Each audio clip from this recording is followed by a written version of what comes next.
how I got rid of the shadow people. Well, this is actually, when did I first start seeing the shadow people? I first started seeing the shadow people in about when I was 15 years old, and that would have been the year 2000. So in the year 2000 is when I first started seeing the shadow people, and I first thought that they were demons that were following me. Now, I understand for me in this state right now, that was not at all, these are hallucinations. But at the time, I really deeply thought that these demons were following me and I couldn't stop them. And at first I would talk to them. For me, I never had auditory hallucinations, but they were very visual and very vivid. Now, if you're watching this and you don't have any of those types of symptoms where you see visual hallucinations that manifest as shadows, what's that like? Okay, here's what this is like. This is my experience, right? But imagine when you're in the dark. Let's change the lights. Imagine when it's dark, okay? And it's the point where you like can't totally see. You're like looking around and you're like, what was that? And you suddenly think you see something. And then you look and there's nothing there. Well, the difference is that a person who sees the hallucinations like the shadow people would look, and then it would still stay there. And it may even walk toward you. That's terrible. So I would get these hallucinations like that, and the shadow people would come over, and I would start talking to them at first, because I was like, can you go away, please? But then more of them, as time went on, as I was like 16, 17, the manifestations of them, it wasn't just one, there'd be multiple. And they would start to follow me around. It was first at nighttime, then it started to be during the daytime. And I would tell my friends about it, and they thought that I think they thought I was making it up. I think they thought it was a joke, because I would be at parties with everybody, and we would be playing around, and they'd be like, what are you looking at? Because I would be looking at, in this moment, I'm at the party, and I'm looking over, and I'm looking at the shadow person. And they'd be like, what are you looking at? And I'd be like, there's a shadow person. And they'd be like, what? Eventually, once I was about 17, it started becoming more vivid, where it wasn't just shadow figures, it was vampires and goblins, and it was even more intricate, detailed hallucinations. So at that point, I'd be at a party, and they'd go, what are you looking at? And I'd be like, there's a vampire sitting next to you. And they would go, oh? And I'd be like, and they'd be like, and what is he doing? And I'd be like, just sitting there. And they'd be like, oh. And they would start talking to the vampire. And I remember the vampire would look over at them, and I'd be like, you don't want to do that. And then I remember those scenarios, and my hallucination would become more grand almost. And I remember in those moments, like the vampire would start going after them. Although it's a hallucination, right? So it would kind of go through them in a way. Really interesting.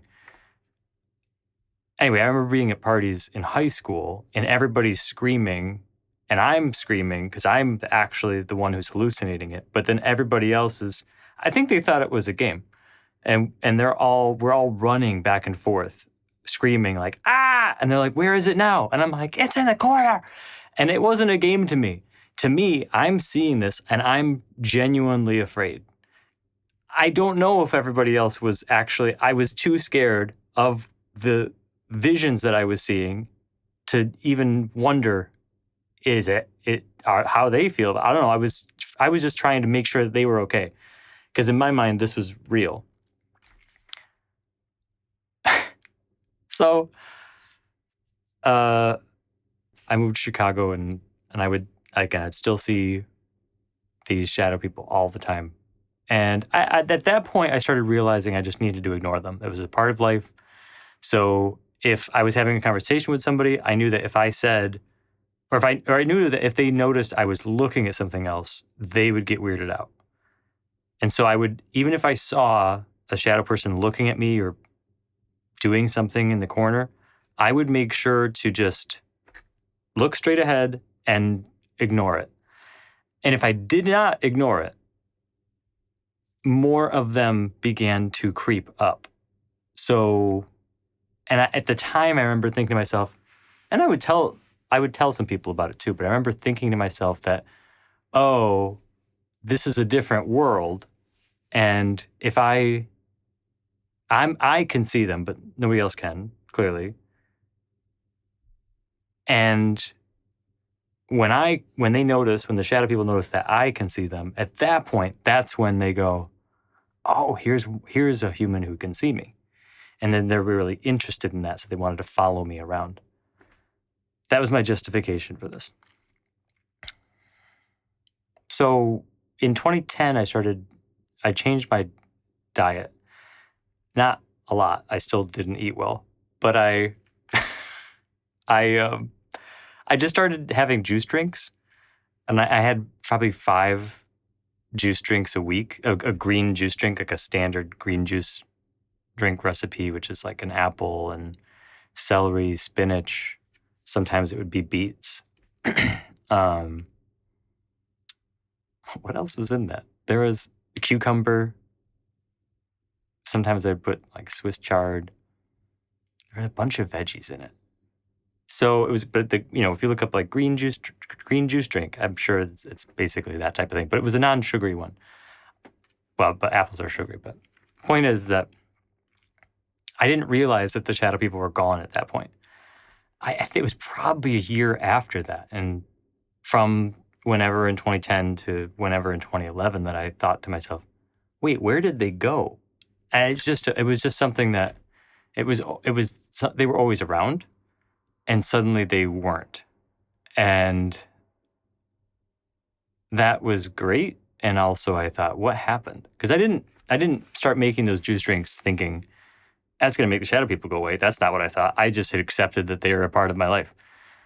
So that was really interesting. I will say that in hindsight, I'd imagine that the healthy nutrients from those juice drinks, was modifying my gut microbiome, because in people who do see hallucinations like that, they have a gut microbiota profile that